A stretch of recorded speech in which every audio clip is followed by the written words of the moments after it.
Salut à toutes et à tous, le Tour de France est cruel et Jonas Vingegaard en a fait la meilleure expérience aujourd'hui en chutant à quelques kilomètres de l'ascension du plateau de Solaizon. Le Danois s'est fracturé la clavicule et a dû abandonner moins de 24 heures après un contrôle antidopage en pleine nuit qui fait déjà polémique.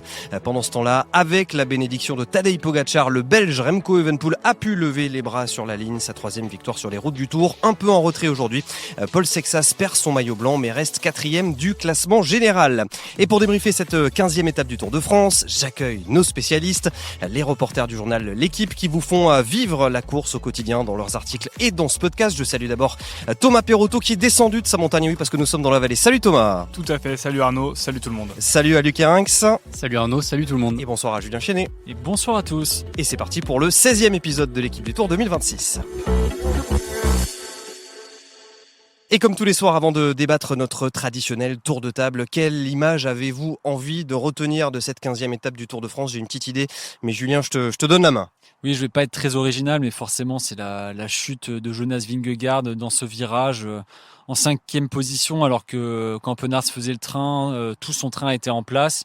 Et puis là, d'un coup, son tour s'arrête de manière très violente, alors que voilà, il avait envie, je pense, de frapper un coup aujourd'hui. Thomas ? Pour ne pas parler de Vingegaard, je vais parler de ma Queen Simons dans la montée du Salève. Mes parents étaient là, j'ai pu leur faire un petit check le long de la route, ma sœur aussi, mon oncle, donc image petite sympa à titre personnel. Et ils seront contents d'entendre cette petite pensée. Luc, quelle image tu retiendras aujourd'hui ? Je vais rejoindre Julien sur la chute de Vingegaard en étant un petit peu plus précis, ce moment où il rentre et puis ce moment où il ressort du bus, avec évidemment le bras un petit peu collé au corps, qui indiquait la fracture de la clavicule, et l'air un petit peu hagard.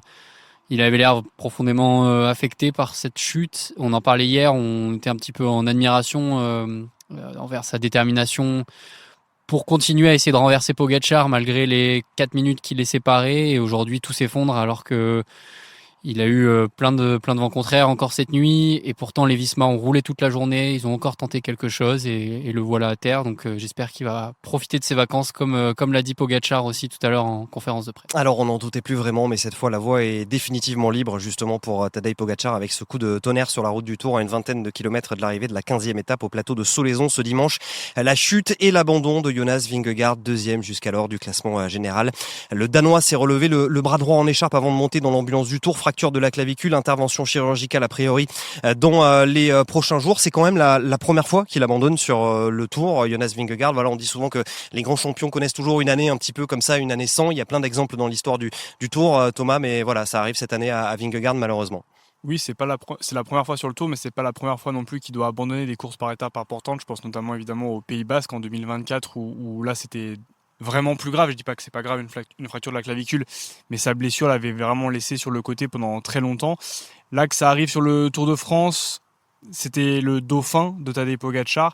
C'est quelque chose qui fait assez mal au cœur. Et évidemment, c'est pas parce que le 145e abandonne que c'est pas triste, mais là, la dimension sportive on s'en trouve aussi affectée. Et preuve qu'un Tour peut se perdre n'importe quand. Luc, là, c'est un passage de rond-point mal négocié par Jonas Vingegaard. C'est une erreur bête. Alors, on ne sait pas vraiment. Est-ce qu'il y avait du gravier ? Est-ce que tu as eu des informations à ce sujet-là ? Ouais, déjà un rond-point, c'est tellement anodin. Ils en passent quoi, des cinquantaines par jour. Alors après, c'est vrai que ce secteur-là, quand on est passé en voiture une vingtaine de minutes avant les coureurs, on s'est quand même dit, déjà heureusement que c'est pas une arrivée au sprint, parce que c'était quand même assez étroit, beaucoup d'aménagements urbains, et finalement le peloton était quand même encore assez imposant à ce moment-là, et donc les Visma sont arrivés très vite. De l'explication du manager, en tout cas d'un directeur sportif, Mark Riff, c'est qu'une moto devant le peloton est arrivé assez vite et le motard aurait un petit peu paniqué au freinage, ce qui a contraint les autres à freiner derrière, et donc tous les coureurs, tous les Visma qui étaient en ligne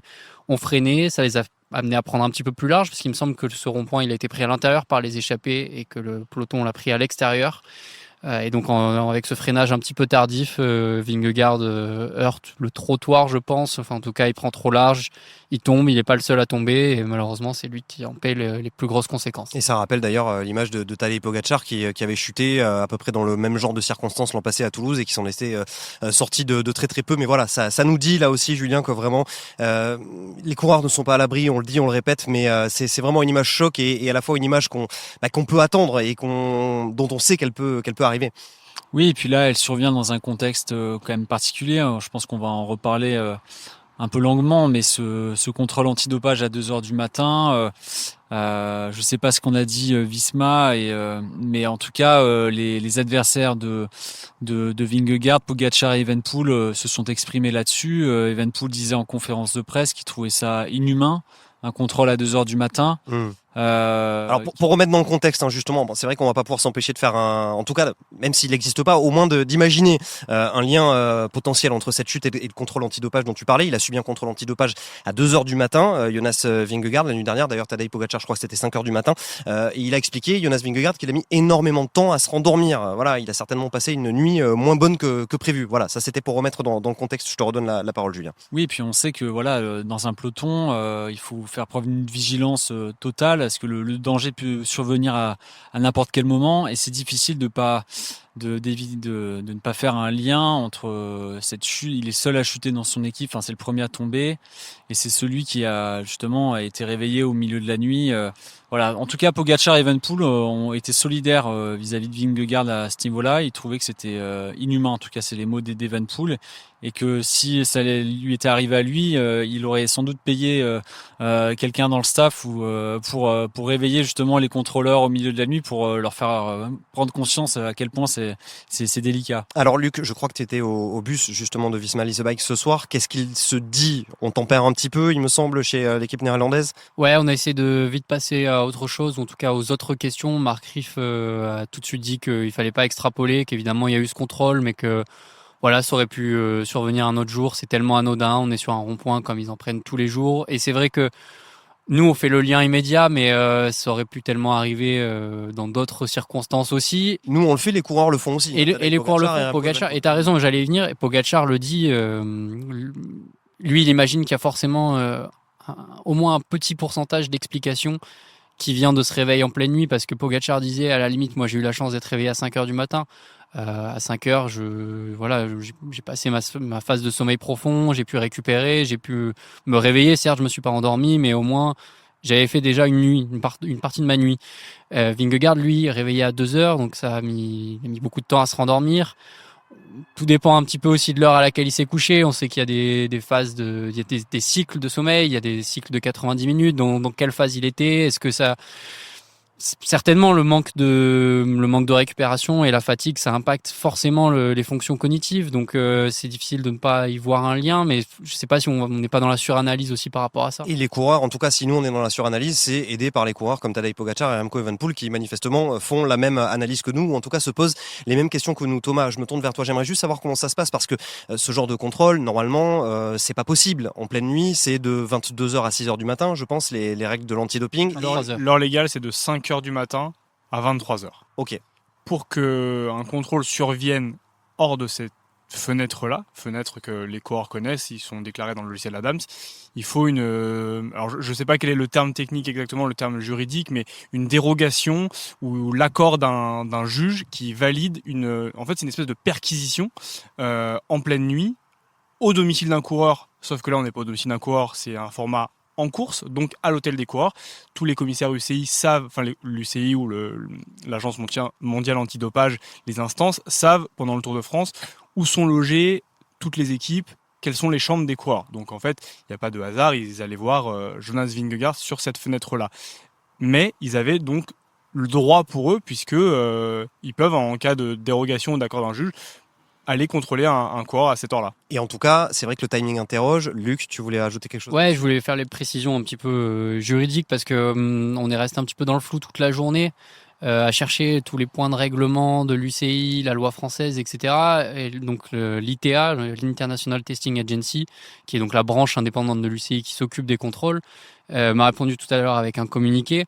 Et donc, dans ce communiqué, ils disent que ces contrôles-là nocturnes peuvent arriver dans des circonstances limitées et justifiées. Et tout cela doit respecter à la fois le code antidopage mondial, le règlement de l'UCI et la loi française. Et donc, que disent le règlement de l'UCI et la loi française? Peu ou prou la même chose, c'est que donc déjà ça doit respecter la vie privée et l'intimité des athlètes, mais il doit aussi exister des soupçons graves et concordants. Donc voilà, tout réside dans dans ce concept-là de soupçon grave et concordant, comment les contrôleurs, ou en tout cas l'ITA l'a interprété, est-ce qu'il a fallu faire appel à un juge, etc. Évidemment, on peut imaginer que est-ce que le simple fait que Pogačar et Vingegaard soient dominants depuis des années, est-ce que ça représente un soupçon grave et concordant? C'est libre d'interprétation. En tout cas, ce qui est sûr, si je peux rajouter, c'est Romain Donneux, qui est spécialiste un peu de ces affaires-là à l'équipe, nous a précisé tout à l'heure que ces coureurs-là, en l'occurrence Tadej Pogačar et Jonas Vingegaard, font partie d'un groupe cible. Ça ne veut pas dire qu'ils sont ciblés parce que on a des forts soupçons sur eux. C'est juste que vu leur qualité, vu leur performance, vu leur longévité dans leur carrière sportive, ils font partie d'un groupe cible. Donc c'est pour ça que eux sont contrôlés probablement beaucoup plus que les autres. Julien ? Mais en tout cas, c'était du jamais vu chez Visma parce qu'ils ont été surpris. Ils ne savaient même pas que c'était possible de se faire contrôler à cette heure-là. Pogačar n'était pas au courant non plus. Il l'a dit quand les contrôleurs sont arrivés. D'ailleurs, il a salué la sympathie des contrôleurs qui se sont excusés. Et lui, il a dit, je comprends, c'est pas de leur faute. Quelqu'un leur demande de faire ça. Il a dit qu'il avait demandé aux contrôleurs, parce qu'il était surpris aussi, est-ce que vous avez vraiment le droit de me contrôler en pleine nuit? Ils ont dit oui, donc je n'ai pas insisté. Je me plie au règlement, évidemment. Mais Pogačar a aussi rappelé que cette année, ce contrôle-là s'inscrit dans un contexte un peu plus... Alors lui, il a utilisé le mot étrange de contrôle antidopage. Il dit que entre janvier et la fin des périodes de classique, il a tellement été contrôlé chez lui que à Monaco, en fait, il se réveillait tous les jours à 6 heures pour aller voir s'il y avait quelqu'un et s'il devait ouvrir la porte, tellement il avait pris cette habitude-là. Il a expliqué aussi qu'il avait eu un contrôle dans la foulée d'Estrade Bianche, donc au mois de mars, un contrôle sanguin. Alors que, d'après lui, le règlement avant avril 2026 indiquait qu'il ne pouvait pas y avoir de contrôle sanguin dans les 2 heures qui suivent un effort, une course, un sauna, etc. Et donc, il était surpris d'avoir été contrôlé, d'ailleurs, comme 6 autres coureurs dans la foulée d'Estrade Bianche. Et ces mêmes contrôles sanguins, qui donc maintenant sont possibles à l'arrivée des courses, il dit qu'il en a subi plusieurs après les étapes de ce Tour de France. Donc, visiblement, tout ça s'inscrit dans un contexte où l'ITA essaye du moins d'intensifier la lutte contre le dopage. Et juste pour revenir aussi sur la conférence de presse de Tadej Pogačar, il s'est très longuement épanché là-dessus. C'était la dernière question de sa conférence de presse. On pouvait s'attendre à ce qu'il balaye un petit peu le sujet d'un revers de la main aussi, parce que ça faisait un petit moment qu'il était en train de parler aux journalistes. Il a dit bon, laissez-moi 2 minutes, je vais vous expliquer comment ça se passe. Et c'est après ça, notamment qu'il a expliqué tout ce que tu viens d'expliquer, Luc. Je voudrais qu'on revienne et après on va évidemment repasser à la course, mais sur la récupération, parce que là on est en train de parler de ce contrôle antidopage subi par Jonas Vingegaard, notamment à 2h du matin. Faut rappeler quand même, Julien, ce que c'est le Tour de France. Hier, on a déjà eu une étape super difficile. Ensuite, il y a eu un transfert. Voilà, ça a créé quand même beaucoup de fatigue. Aujourd'hui, c'est encore une étape manifestement très fatigante. La récupération, c'est un truc capital, quoi. Et c'est que pendant la nuit que les coureurs peuvent récupérer. Il y a beaucoup d'entraîneurs qui aiment à le rappeler. Le paramètre crucial dans la performance, prioritaire même, c'est le sommeil. C'est la qualité du sommeil avant même l'entraînement, la nutrition. Donc évidemment, entre 2 grosses étapes de montagne, à la fin de la 2e semaine, à l'avant-veille du jour de repos, ça a forcément à minima un impact sur la performance. Et pour revenir au sport, Tadej Pogačar, le maillot jaune, c'est mieux en équipier aujourd'hui pour essayer de permettre à Del Toro d'aller gagner en haut de la montée du plateau de Solaizon. Les 2 UAE étaient accompagnés de Remco Evenepoel et finalement, c'est le Belge qui a gagné. Avant de revenir sur cette victoire, quelques mots d'abord, je sais pas qui c'est qui va en parler, peut-être Thomas, sur la stratégie du UAE. Je disais, il s'est mieux en équipier, c'est vrai, il a fait le tempo pendant toute la montée, c'était presque étonnant de voir le maillot jaune faire le tempo. Oui, effectivement, l'image était étonnante de voir ce maillot jaune en tête de peloton, enfin en tête de groupe, rouler pour un coéquipier qui est derrière lui, mais on sent derrière ça une volonté du UAE qui est assez claire, c'est de mettre deux hommes sur le podium à Paris et de ramener 2 maillots minimum. Je dis 2 minimum parce que je pense que le maillot à poids finira dans l'escarcelle de Pogačar, mais ce maillot jaune pour Pogačar et ce maillot blanc pour Del Toro, c'est quelque chose qui compte vraiment pour l'équipe et c'est là aussi on voit toute la supériorité. Alors après, ne faisons pas de cyclisme fiction, mais Jonas Vingegaard hors jeu, oui. Même si l'écart était déjà très très important avec Pogačar, ça a ouvert forcément une brèche pour Pogačar et UAE en se disant bon, là on a quand même un créneau qui s'ouvre à nous pour Del Toro, profitons-en. Forcément, l'étape était très différente. Julien. Après, on a pu croiser Florian Vermeersch au bus, qui était le seul à vouloir s'arrêter. Bon, on comprend les autres, ils étaient très fatigués à l'issue de cette étape. De Pogačar. De Pogačar, oui. Et donc, en fait, on lui a demandé si le plan ce matin, c'était tout pour Del Toro. Et il a confirmé que oui, c'était vraiment la tactique. Après, forcément, ça a dû avoir un impact, cette chute de Vingegaard dans leur stratégie dans le final.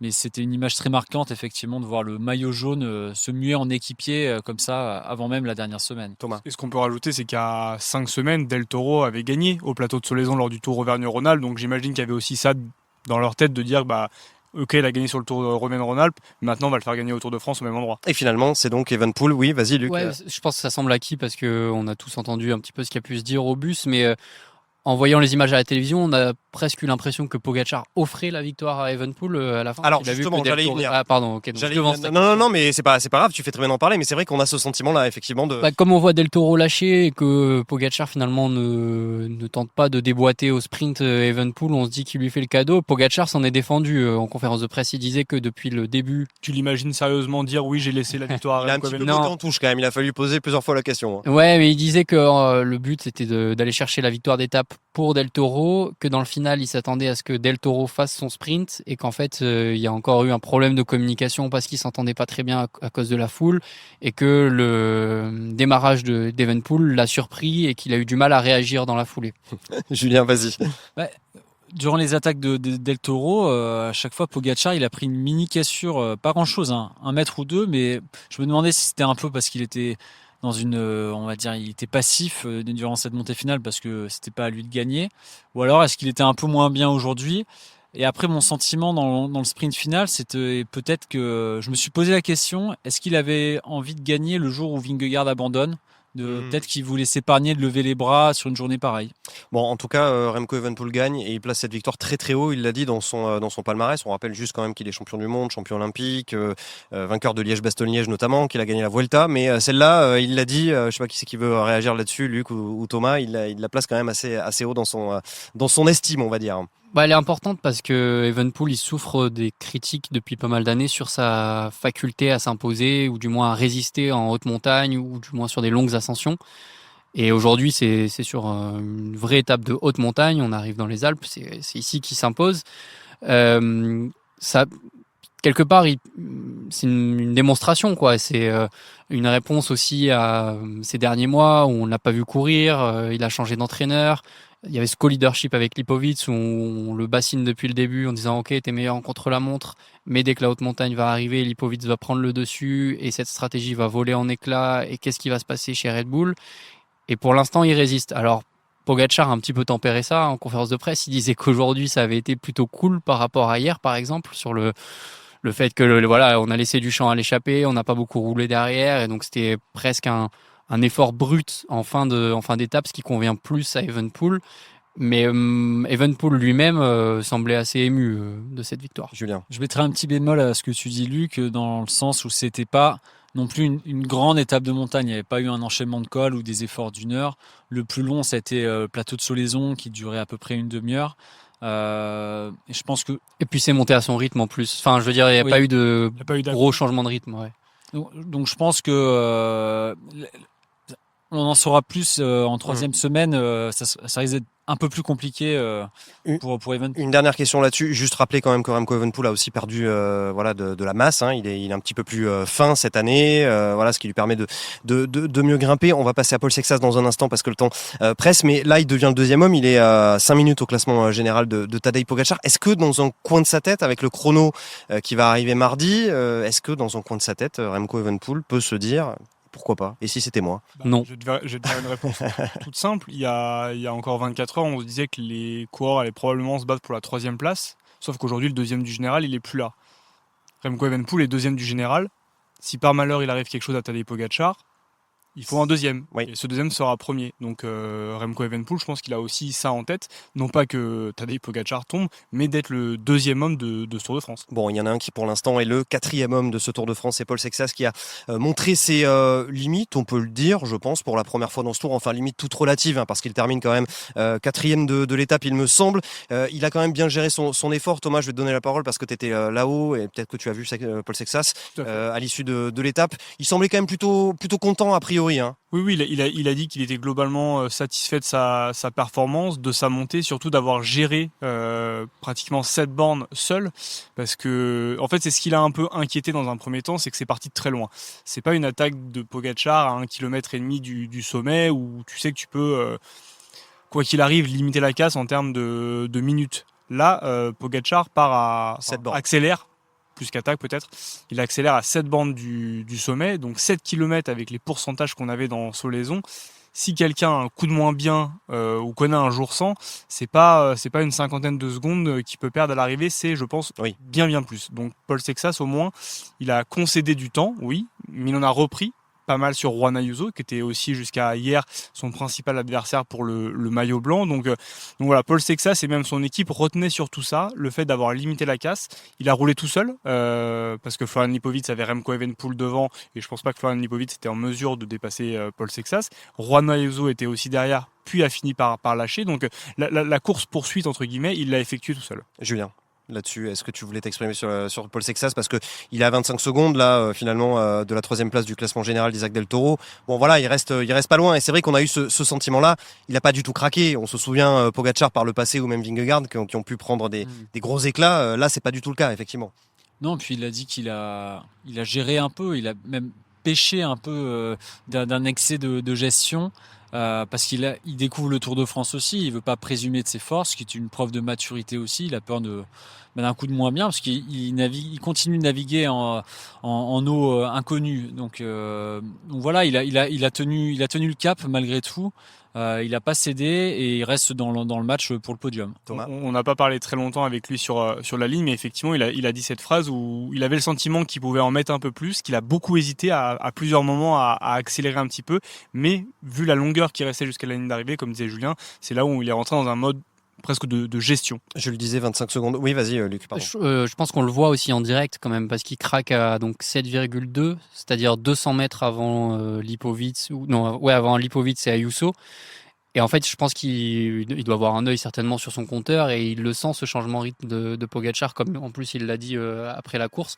Et quelque part, ça montre aussi cette gestion de course que tu mentionnais, Julien, et qui est peut-être déjà plus mature que celle d'un... Alors Lipovic, on l'a vu plutôt bien finir, mais du moins celle d'un Juan Ayuso aussi, qui explose complètement à 4 km derrière. Julien, Et je me demande si c'est pas un mal pour un bien, entre guillemets, de lâcher le maillot blanc. Parce que pour le chrono, il va pouvoir avoir sa combinaison. Et on sait à quel point c'est important. 1 seconde au kilomètre, Julien, est-ce que tu confirmes avec la combinaison Santini? Je sais pas, j'ai pas fait l'analyse, mais j'irai faire un test demain lors du jour de repos. et justement, c'est Isaac Del Toro qui va l'avoir en plus ce maillot. Au-delà de la question de la combinaison. Tu vas nous faire dire que c'est un coup tactique de décalage? Pas du tout, absolument pas. Je vais simplement vous poser une question, et je suis sûr qu'en grand spécialiste de la chose cycliste, vous allez être capable d'y répondre. 25 secondes de retard, est-ce que Paul Sexas peut les reprendre à Isaac Del Toro sur ce chrono, alors qu'il sera un petit peu en bosse, ce chrono, c'est pas non plus un chrono de haute montagne, mais un chrono en bosse. Est-ce qu'il peut les reprendre, Thomas? Sur le chrono de mardi, oui. Je pense qu'il sera 3e, en tout cas il sera devant Del Toro à l'issue du chrono. Après,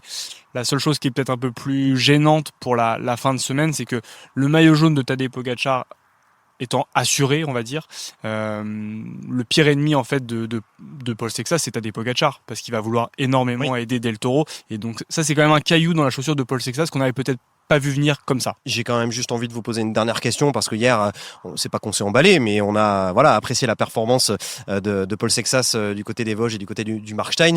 Est-ce qu'il reste dans la lutte pour le podium? Je connais votre réponse, mais je vous pose quand même la question, Luc. Attends, je reviens juste sur l'histoire de contre-la-montre, parce que du coup j'étais en train de chercher les courses où ils ont pu être en confrontation directe sur un chrono. Et la dernière qui m'en venait en tête, c'était le chrono au Rwanda, et Del Toro avait fait bien mieux que Sexas, même si Sexas était dans un mauvais... connu un jour sans. C'était un jour sans, bien évidemment, mais Del Toro fait quand même 5e ce jour-là, pas très loin de Pogačar, donc 25 secondes à reprendre. Oui, mais intrinsèquement, je pense qu'il est capable, c'est un meilleur rouleur que... Et Sexas a beaucoup progressé cet hiver aussi. Voilà, aussi, et puis comme a dit Thomas, effectivement, il n'a pas connu une très bonne journée au Rwanda ce jour-là. Donc du coup, ma question, il reste en lutte pour le podium? Bien sûr, il a 25 secondes de retard seulement sur le podium, il a 25 secondes d'avance sur le 5e, donc il reste dans le match, dans ce petit wagon qui se rétrécit au fur et à mesure des jours. On a perdu Vingegaard, mais clairement, avec la perte de Vingegaard aujourd'hui, on peut non seulement rêver pour lui d'une 3e place, et peut-être d'une 2e, en fonction aussi de la capacité à Evenepoel à survivre lors des étapes avec des efforts supérieurs à 1 heure dans les cols. Et en tout cas, petit cocorico aujourd'hui. Vas-y, Luc. Non, et puis Del Toro, on l'a pas vu non plus imperméable, que ce soit au Luran et même hier dans le col du Hague. Lui aussi, il a eu des jours. Il revient bien, moins bien. hier, mais voilà, il a eu des jours moins bien. Et je le disais donc cocorico quand même, parce qu'on n'a pas gagné. La France n'a pas gagné depuis le début de ce Tour de France, mais Paul Sexas est donc 4e, Lenny Martinez 8e et Jordan Jegat 10e du classement général. Ça fait 3 Français dans le top 10. C'est bien, ça nous ravit. En plus, on a les montagnes aux alentours de nous ce soir. Donc vraiment, on est très très heureux. Merci Thomas, merci Luc, merci Julien. On se retrouve demain pour un nouvel épisode de l'équipe du Tour. À l'occasion de la journée de repos, vous pouvez nous poser toutes vos questions sur le site et l'appli L'équipe avant la 3e et dernière semaine de course. Merci à Mathieu Roclago à la réalisation de ce podcast et moi je vous dis à demain.